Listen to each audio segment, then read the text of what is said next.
My YouTube channel job की तैयारी। आज हम फिर से बात करेंगे professional examination board police constable requirement test 2017 में हुए 22 अगस्त 2017 का शिफ्ट नंबर फर्स्ट का, जो 9 बजे हुआ था। इसमें हम जानेंगे प्रीवियस पेपर, उससे रिलेटेड क्वेश्चंस और उससे रिलेटेड कुछ फैक्ट। अगर आपको मेरा वीडियो अच्छा लगा तो प्लीज़ लाइक सब्सक्राइब जरूर करें। चलिए, हमारा पहला क्वेश्चन है, राष्ट्रीय सुरक्षा परिषद भारत एनएससी का मुख्यालय कहाँ स्थित है। पहले हम जान लेते हैं कि एनएससी जी है क्या और ये क्या वर्क करता है। ठीक है, चलिए। अगर पहला ऑप्शन हमारे पास गांधीनगर, दूसरा इलाहाबाद, तीसरा मदुरई, चौथा है मुंबई। वैसे इसका अगर ऑप्शन राइट ऑप्शन देखेंगे तो इसका मुख्यालय कहाँ पर है, इसका राइट आंसर है मुंबई में इसका मुख्यालय है।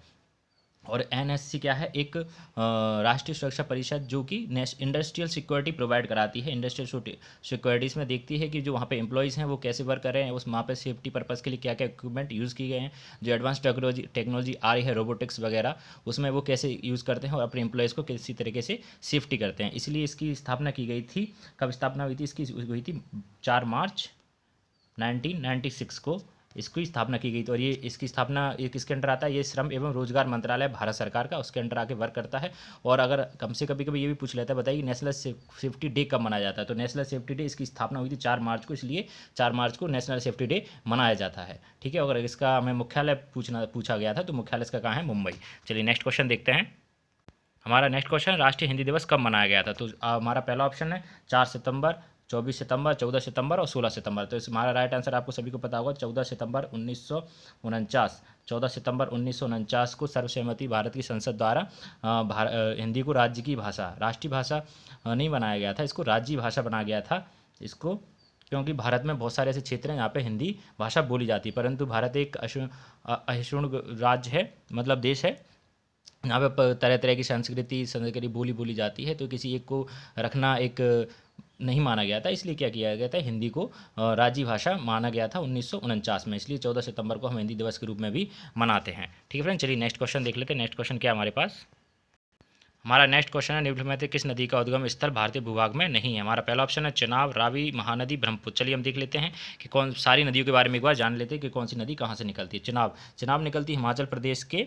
हमारा जो पहला अगर ऑप्शन देखेंगे तो कहाँ निकलती है, जो हिमाचल प्रदेश है हमारा राज्य, वहाँ उसके एक लाहौल क्षेत्र है, लाहौल क्षेत्र के यहाँ से निकलती है। तो ये नदी अगर चिनाब पहले पूर्व में इसका नाम चिनाब नहीं होता है, पहले एक नदी निकलती है चंद्रा, और दूसरी निकलती है एक भागा, चंद भागा, मतलब दोनों को जब संगम होता है तो उसको बोलते हैं चिनाब। अगर हम देखा जाए तो पहले इसका नाम क्या था, चंद्रा, फिर होता है भागा, मतलब दो संगम नदियों को संगम मिला के एक नदी बनती है चिनाब। तो ये तो गलत हो गया, क्योंकि ये हिमाचल प्रदेश से भारत के भूभाग में ही स्थित है। हम नेक्स्ट ऑप्शन देख लेते हैं कि हमारे पास नेक्स्ट ऑप्शन कौन सा है। नेक्स्ट ऑप्शन हमारे पास रावी हमारे हिमाचल प्रदेश राज्य से निकलती है, कांगड़ा जिले से। हिमाचल प्रदेश का एक राज्य है कांगड़ा एक जिला है, उसके यहाँ से निकलती है। और ये भी सिंधु की सहायक नदी है और जाके चनाब में मिलती है। सिंधु की सहायक है, पहले कहाँ मिलती है जी, पंचनद बनाती है। रावी पहले मिलती है चनाब में, चनाब जाके कहाँ मिलती है, सिंधु में। ठीक है फ्रेंड्स, सही पंचनद हैं, पंचनदी जो सिंधु में जाके मिलती हैं। ठीक, अब हम नेक्स्ट ऑप्शन देख लेते हैं। हमारे पास नेक्स्ट ऑप्शन क्या है, नेक्स्ट ऑप्शन हमारा महानदी हमारे छत्तीसगढ़ राज्य है, उसके एक रायपुर जिले के धमतरी क्षेत्र से निकलती है। और सिहावा पर्वत के नाम पर्वत है, उसके यहाँ से निकलती है ये, और तब इसका नाम पड़ता है महानदी। और ये कहाँ जाके गिरती है, बंगाल की खाड़ी में। तो ये भी हमारा ऑप्शन गलत हो गया, क्योंकि जो हमारा छत्तीसगढ़ है वो भी भारत के भूभाग में ही स्थित है। हमारा नेक्स्ट ऑप्शन क्या बचता है, हमारा जो नेक्स्ट ऑप्शन बचता है ब्रह्मपुत्र, यही हमारा राइट आंसर भी होगा।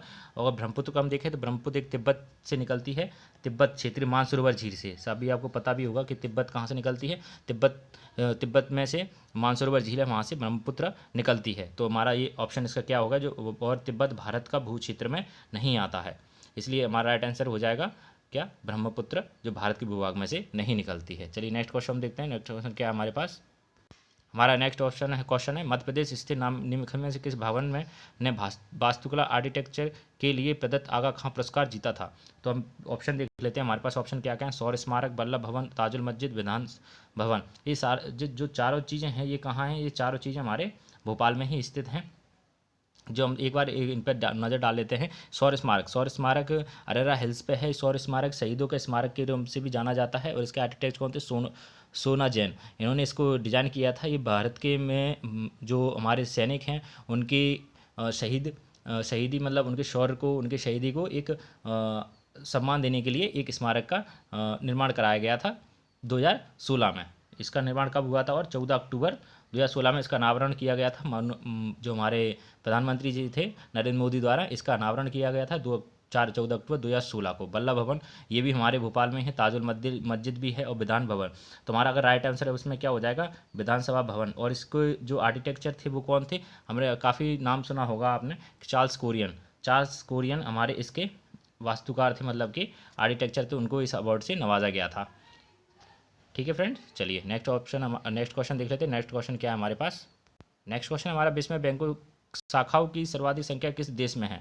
पहला ऑप्शन है कनाडा, दूसरा चीन, तीसरा भारत, संयुक्त राज्य अमेरिका चौथा। तो हमारा इसका राइट आंसर क्या हो जाएगा, भारत में ही सबसे ज़्यादा बैंकों की शाखाएं, अगर आप नेट पर जाएंगे और सर्च करेंगे कि देखेंगे तो भारत में बहुत सारी बैंकें हैं।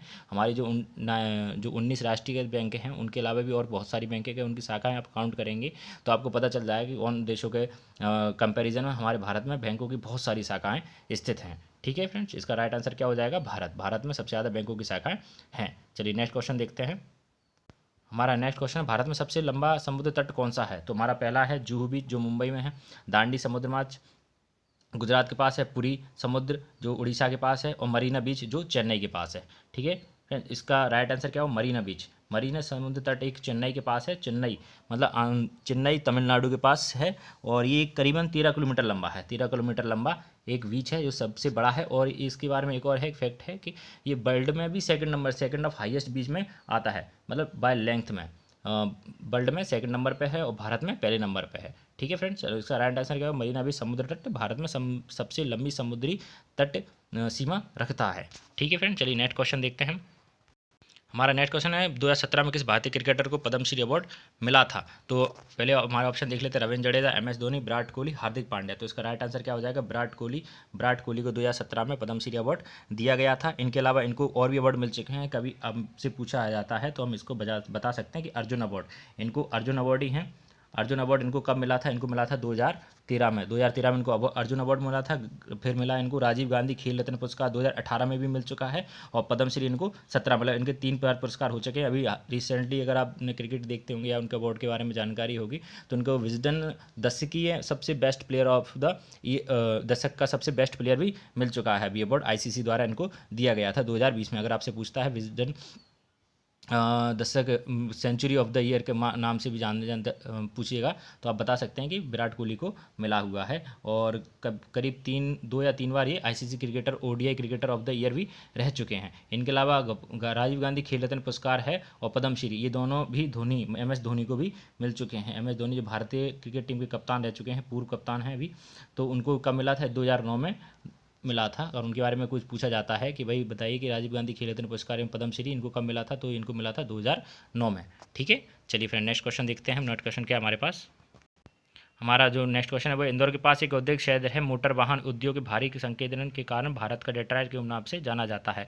तो ये कौन सा हो गया, आप सभी को शायद याद होगा, धर्मेंद्र, पीतमपुर, लिम्बोडी या अहिरखेड़ी। तो ये पीतमपुर एक औद्योगिक मतलब कि ऑटोमेटिक इंडस्ट्रियल सिटी है जो पीतमपुर में है। वहाँ पे बहुत सारी जो कारों की इंडस्ट्रीज है काफ़ी, इसलिए इसको वहाँ का भारत का डेट्रॉइट माना जाता है। डेट्रॉइट मतलब एक शहर और है यहाँ पे जर्मनी का, वहाँ पे इसको माना जाता है कि वहाँ पे सबसे ज़्यादा इंडस्ट्रियल है, मतलब कि मोटर वाहन जो कार उद्योग है सबसे ज़्यादा वहीं पर है। ठीक है फ्रेंड, चलिए इसका राइट आंसर क्या हो जाएगा, पीतमपुर। चलिए नेक्स्ट क्वेश्चन देखते हैं।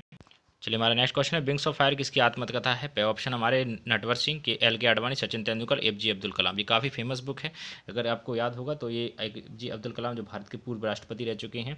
हम राष्ट्रपति जो अब्दुल कलाम जी उनके बारे में थोड़ा बताएंगे। इनको मिसाइल मैन ऑफ इंडिया भी कहा जाता है। इनकी एक और बुक आई थी विंग्स ऑफ फायर के अलावा, वो थी इग्नाइट्स माइंड्स। इन काफ़ी करीबन 15 से 25 बुक हैं जो काफ़ी फेमस रह चुकी हैं, पर 2-3 ही बुक हैं जो ऑटोबायोग्राफी है शायद से, wings of fire and ignites minds करके, जो काफ़ी दोनों फेमस हैं। आपसे अगर पूछा जाता है विंग्स ऑफ फायर या इग्नाइट्स माइंड्स किसकी बुक हैं, तो जी अब्दुल कलाम जी की हैं। इनको एक और फैक्ट है कि 1997 में इनको भारत रत्न दिया गया था। भारत के जो परमाणु परीक्षण किया था उसके एक अध्यक्ष भी, ये एक डायरेक्टर भी रह चुके हैं। भारत ने जो परमाणु परीक्षण किया था पोखरण में, उसके ये मेन हेड थे।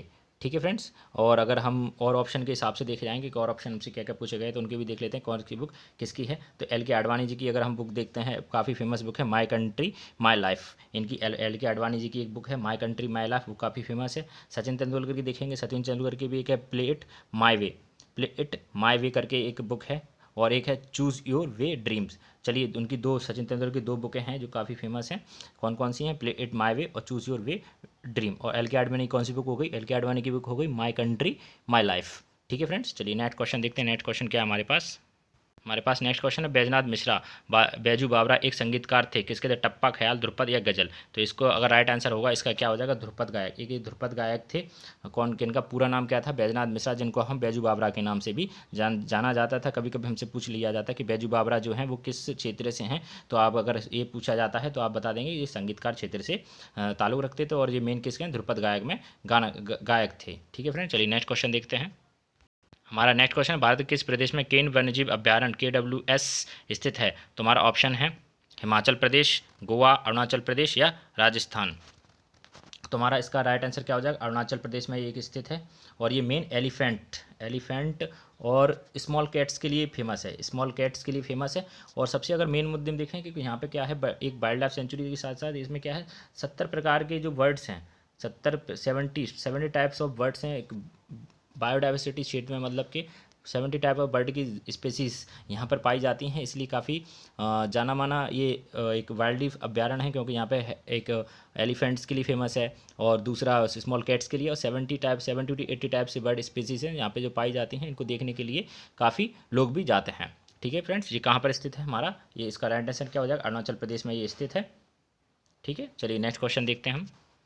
हमारा नेक्स्ट क्वेश्चन है, भारत में सुप्रीम कोर्ट ने निम्न उत्सर्जन मानक श्रेणी में से किसके अंतर्गत आने वाले वाहनों के उपयोग पर प्रतिबंध लगा दिया है? ये काफ़ी पुराना, ये इसमें बता दिया है कि इसमें तो कुछ पूछा ही नहीं है। BS5 पे भी, BS5 जो टाइप BS5 आते थे उस पर भी अब प्रतिबंध लग चुका है वर्तमान में। अब BS6 मॉडल के वाहन आते हैं। इसमें BS6 में मतलब क्या होता है कि BS6 में जो इंजन का कुछ ऐसा डिज़ाइनिंग रहता है जिससे प्रदूषण कम हो। लाइट वेट भी काफ़ी रखा जाता है। किसी भी गाड़ी को अगर लाइट वेट करना है तो फाइबर का उपयोग किया जाता है। पहले जो हमारे पास आयरन वगैरह का उपयोग करते थे, कास्ट आयरन वगैरह का उपयोग करते थे, उसकी जगह अब क्या करने लगे हैं? फाइबर का यूज़ करने लगे हैं। जिससे क्या होता है, हमारा जो वाहन है कम ईंधन लेगा और कम ईंधन लेने के साथ उसकी रफ्तार भी बढ़ती है और एक सेफ्टी पर्पज़ से भी काफ़ी अच्छा हो जाता है, क्योंकि उसका वेट भी काफ़ी कम हो जाता है। इस कारण से अब BS5 भी बंद, भारत ने सुप्रीम कोर्ट के आदेश अनुसार भारत में BS5 के जो टाइप्स के इंजन थे वो भी बंद हो चुके हैं। अभी क्या वर्तमान में कौन से टाइप्स के इंजन चल रहे हैं? सिर्फ BS6 टाइप के इंजन अभी भारत में